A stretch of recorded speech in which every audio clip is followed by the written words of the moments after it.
Bonjour à vous qui regardez cette vidéo. Je souhaite aborder aujourd'hui la question de l'énergie, en relation bien sûr avec l'actualité, ce mouvement des Gilets jaunes, mouvement d'opposition à la hausse brutale et totalement non concertée de la hausse du prix des carburants automobiles.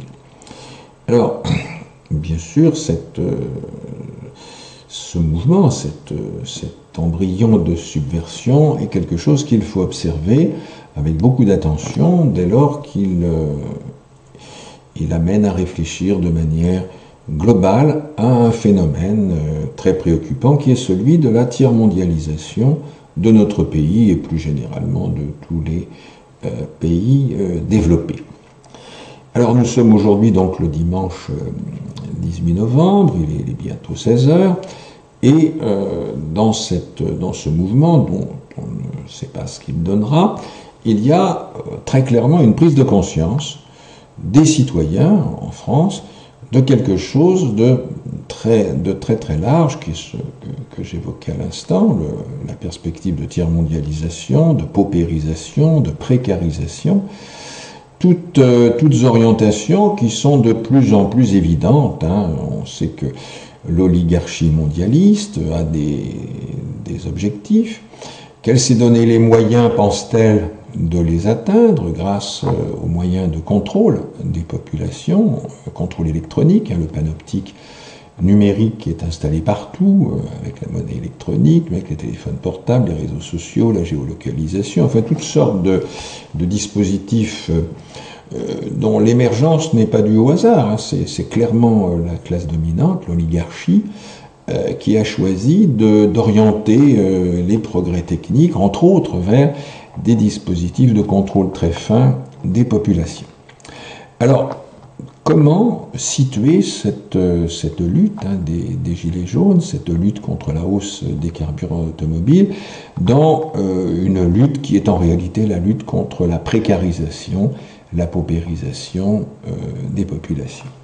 Alors, il faut peut-être à partir d'un schéma très simple rappeler que l'énergie n'est qu'un aspect parmi d'autres des outils dont l'oligarchie dispose pour contrôler, pour confiner les populations. D'abord, l'énergie, c'est une chose. Mais il y a également le domicile, le toit, l'abri. Il y a également la nourriture. Et il y a l'eau. Et le cadre qui est là représente l'appareil d'État, enfin le territoire sur lequel la population est contrôlée. Elle l'est partout aujourd'hui, mais disons que ce contrôle est quand même essentiellement dans un cadre étatique. Et dans ce cadre étatique, eh bien, il y a des outils de contrôle. Il faut contrôler effectivement ces quatre choses, mais par le biais de la monnaie, c'est ce qu'on vit aujourd'hui. La monnaie permet de contrôler l'énergie, c'est le prix décrété de façon autoritaire. L'armée, la police et les médias, ce sont des choses qui sont bien connues. Alors ce qu'il faut noter, c'est que ces outils de contrôle ont tendance à sortir du cadre étatique. On a par exemple la monnaie qui est passée à Francfort, à la Banque Centrale Européenne. En réalité, au-delà de Francfort, c'est New York, c'est la Réserve fédérale américaine, bien sûr. Et donc, les autorités, l'oligarchie mondialiste, pilotent la société française depuis des bases de commandement qui sont à Francfort et à New York. Paris n'intervient plus que marginalement. Londres peut-être encore, et peut ramener encore un certain nombre de décisions, mais qui échappent totalement au peuple. Ce sont toujours des oligarchies à effectifs très réduits. L'armée, eh bien, elle a tendance à être de plus en plus, à échapper totalement au contrôle démocratique. On parle d'une armée européenne. L'OTAN est déjà un moyen pour Washington et le Pentagone de contrôler l'armée française, qui est utilisée pour tout un ensemble de campagnes. Mais bon, voilà, là il y a encore tout un ensemble de prises de contrôle par l'oligarchie de ce qui pouvait, dans un passé maintenant assez lointain, apparaître comme, disons, participer d'un contrôle des citoyens en France. Alors, il y a les médias. Bon, les médias, bon, ils ne servent plus à informer quiconque, mais ils sont là pour opérer une ingénierie sociale, une manipulation de l'opinion, en utilisant beaucoup les passions. C'est-à-dire qu'on n'a pas de tentative, de perspective de raisonnement ou disons, d'appel à la rationalité, mais tout au contraire, par la manipulation des passions, ben on manipule les foules, hein, c'est quelque chose d'assez connu aujourd'hui. Hein, il y a quand même des grands idéologues qui ont élaboré ces moyens de contrôle des masses. Eh bien, ces médias sont contrôlés depuis l'extérieur. La plupart des outils la plupart des médias de masse, sauf l'Internet, qui est encore à peu près libre aujourd'hui, on ne sait pas pour combien de temps. Les médias de masse sont contrôlés depuis l'étranger. Et la police, bah, il y a eu avec cette affaire Benalla, on a bien vu que la tentative de privatiser la police était quelque chose de très important. Alors donc ces 4 entités, hein, qui permettent de contrôler la population, eh bien elles sont régulièrement l'objet de prise de contrôle. La nourriture, par exemple, ce sont les semences industrielles, ce sont les pesticides, ce sont tous les intrants, toute l'agro-industrie, qui contribuent, bon, d'une part à produire des nourritures de très basse qualité, qui nuisent à la santé, qui réduisent l'espérance de vie, mais ça c'est pour l'oligarchie très intéressant, hein, d'avoir des gens qui ne traînent pas trop sur Terre, surtout pour ne pas raconter leur vie aux jeunes, hein, ça c'est très mal vu. Donc la nourriture est contrôlée, hein, avec les OGM, avec toutes sortes de pesticides, etc. L'eau appartient à des compagnies privées, il n'y a plus de contrôle public de l'eau. Dans les villages de montagne où on a encore une source, pas du tout facile, cette autonomie est mal vue, hein. L'autonomie en général est très mal vue, hein, voilà. La maison, bah, si vous êtes locataire, vous serez l'objet d'une expulsion locative dès lors que vous ne parviendrez plus à payer votre loyer. Et ça pourrait vous guetter, hein, dès lors qu'on grignote de plus en plus le pouvoir d'achat. Si vous avez acheté une maison, eh bien, là encore, hein, on va vous précariser par les saisies immobilières et les voies d'exécution. Eh bien, vous allez, ça s'est vu aux États-Unis, en Espagne, en France aussi, donc il y a des saisies immobilières qui n'ont pas du tout pour objet, pour les banques, hein, de récupérer quelque liquidité que ce soit, ils n'en ont rien à cirer, hein, parce que de toute façon, ils fabriquent la monnaie avec un tableur et une souris, donc c'est pas la monnaie qu'ils cherchent à récupérer, mais l'objectif derrière tout cela, eh bien, c'est de précariser les gens, étant entendu que quelqu'un qui n'a pas de domicile, eh bien, va avoir beaucoup de mal à se rebeller, hein, contre l'autorité. Alors aujourd'hui, c'est l'énergie. Alors l'énergie, c'est extrêmement important, ça conditionne pratiquement tout le reste, hein. Pour fabriquer une maison, vous avez besoin d'énergie. Pour produire des aliments, vous avez aussi besoin d'énormément d'énergie. L'eau, si vous avez un puits, effectivement, vous pouvez récupérer si la nappe phréatique n'est pas polluée, mais si pour récupérer du pétrole de schiste, on opère par fracture hydraulique, la nappe phréatique va être polluée, donc vous allez devoir payer votre eau de plus en plus cher, hein, c'est la rançon des choses. Donc la monnaie, ici, qui est articulée sur l'administration d'un prix de façon centralisée pour le carburant automobile, donc pour l'énergie, c'est quelque chose d'extrêmement puissant pour l'oligarchie, hein, qui, bon, avec son panoptique électronique, arrive à suivre, à ausculter la population au mieux, mais le mouvement des Gilets jaunes montre qu'ils n'y parviennent pas parfaitement. Alors, d'où cela vient-il ? Ça vient de l'aménagement du territoire, qui a été conçu il y a pas mal de temps déjà, par des grands philanthropes.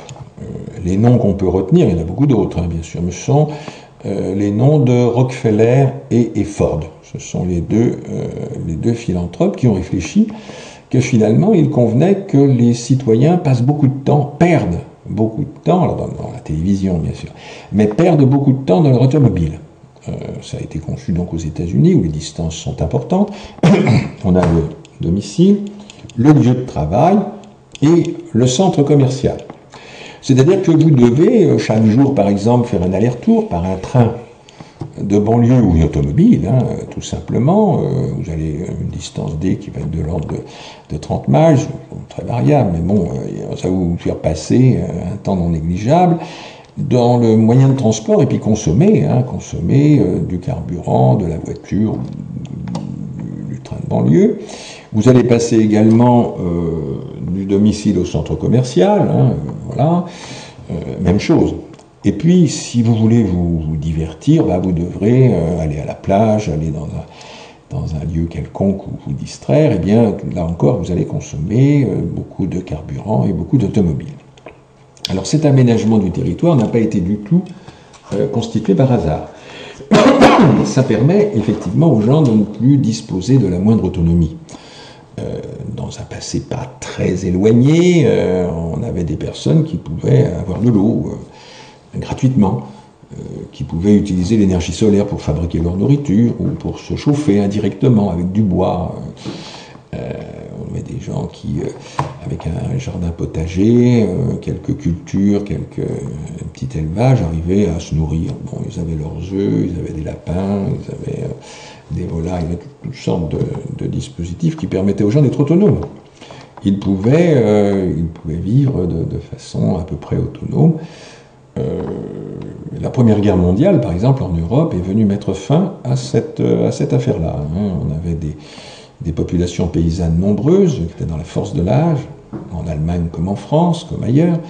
Et donc, la Première Guerre mondiale a été organisée pour justement en finir avec ces populations. On a eu par exemple les généraux qui envoyaient les gens à la boucherie, parce que c'était l'objectif. L'objectif, c'était de tuer un maximum de Français et d'Allemands. La Deuxième Guerre mondiale, c'était un peu la même chose. Il fallait tuer un maximum de Russes et d'Allemands, entre autres, hein, pour simplifier. Donc là, on a un aménagement du territoire qui a pour objectif de contrôler totalement les populations et les précariser un maximum. Alors, ce mouvement des Gilets jaunes est très intéressant dans la mesure où, quand bien même il démarre sur la question de l'énergie, sur la question du prix des carburants, il a vocation à s'élargir. Il a vocation à s'élargir parce que l'ensemble des quatre éléments que j'ai évoqués tout à l'heure, hein, le logement, la nourriture, l'eau, voilà, bon, et l'énergie, bien sûr, c'est le dispositif de contrôle mis en place par l'oligarchie pour dominer totalement les populations. Et pourquoi? Bah, tout simplement pour garder leur position. Ce sont des gens qui ont, disons, une volonté de puissance, qui est quelque chose d'assez répandu dans l'espèce humaine. Cette volonté de puissance, elle est dans la psychologie humaine, ça joue un rôle très important. Et donc ces personnes ne sont pas parvenues à contrôler cette volonté de puissance ou à ce qu'on leur contrôle. Hein.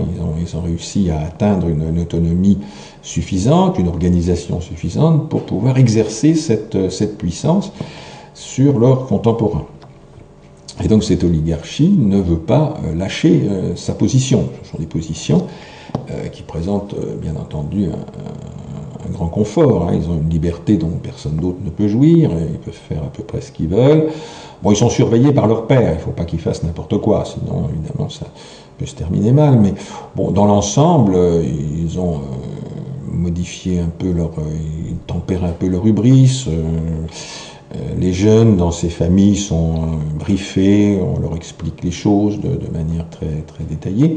Et donc cette classe dominante est bien organisée au niveau planétaire pour précariser les populations. Et aujourd'hui, c'est la population française qui se révolte contre cette orientation.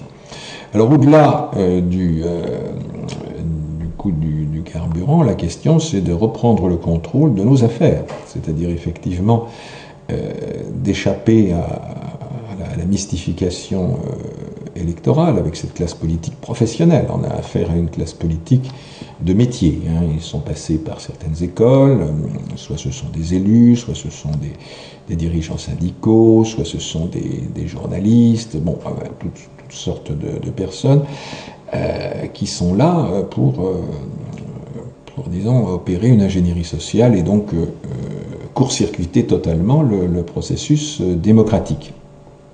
Par exemple, sur ce mouvement des Gilets jaunes, la propagande va mettre en avant la nécessité de sauver la planète. Il utilise cette expression de manière récurrente. Alors on peut observer que, par exemple, qu'un des acteurs politiques de cette communication est un collectionneur de véhicules à moteur, par exemple. On peut s'interroger sur le fait que l'oligarchie, tout d'un coup, découvre la nécessité de sauver la planète, alors que pendant des décennies, on a détruit la biosphère. Bon, on peut constater, par exemple, que s'il s'agit de limiter la consommation de carburant, eh bien, les guerres ou les réunions ou les voyages aériens de ces oligarques ou de cette classe dirigeante, ils se déplacent assez couramment en avion, ils n'ont pas de soucis particuliers d'économie, et ils veulent inciter ces citoyens qui ne peuvent pas faire autrement que de parcourir des distances en voiture, puisque le territoire a été aménagé de cette façon-là, eh bien, ils leur donnent des consignes, alors qu'eux-mêmes, évidemment, sont extrêmement éloignés du respect des consignes en question, même s'ils se font de temps en temps photographier à bicyclette au moment des campagnes électorales, par exemple. Ça peut évidemment se faire. Alors, au-delà de ça, bien entendu, il y a la volonté d'assigner les gens à résidence pour éviter qu'ils se déplacent trop. La voiture, qui permettait aux Français qui étaient habitués, le territoire étant assez vaste, qui étaient habitués à parcourir pas mal de kilomètres pour aller voir des amis, des parents, ça, l'oligarchie n'en veut plus. Il souhaite que les gens restent confinés, tranquilles, comme dans ces pays totalitaires où il y avait des passeports intérieurs. On ne va pas mettre de passeport intérieur, enfin pour l'instant, mais on va, avec la limitation de la capacité de se déplacer, on va évidemment, de façon indirecte, les obliger à rester tranquillement chez eux. Donc ils ne pourront pas rencontrer des gens d'autres régions, voilà, donc c'est une volonté de précarisation. Alors au-delà de ça, bien sûr, le mouvement doit se déplacer et s'étendre, bien entendu, à la fois géographiquement. Ce serait souhaitable que ces orientations oligarchiques qui sont perçues par beaucoup de peuples en Europe, eh bien, cette orientation oligarchique soit combattue, disons, dans d'autres pays. Mais la France a lancé cette affaire du prix du carburant, ce qui est tout à fait pertinent et tout à fait intéressant. Alors bien sûr, il faut s'attendre à des opérations de propagande, il faut s'attendre à des provocations, il faut s'attendre à énormément de récupération par des politiciens professionnels de tout cela. Mais néanmoins, on peut être plutôt encouragé par l'irruption d'un tel mouvement qui signale que finalement la population n'est pas aussi abasourdie, anesthésiée, hypnotisée que l'oligarchie pourrait le souhaiter. Il y a quand même encore en France, ailleurs je pense aussi, une volonté de torpiller ce mouvement de l'oligarchie mondialiste qui vise à nous mettre en esclavage, en gros, à nous paupériser, à nous tiers-mondialiser, puisque leur objectif, c'est une gouvernance globale de la planète, avec un panoptique électronique, avec le téléphone portable, les réseaux sociaux, la géolocalisation, toutes ces applications techniques qui ont été délibérément mises en place depuis maintenant assez longtemps. Toutes ces applications visent à un contrôle de plus en plus serré des populations. Et il était temps, je dirais, que le peuple se réveille en France, et ce qu'il faut espérer, c'est que ce ne soit pas terminé. Je vous remercie de votre attention.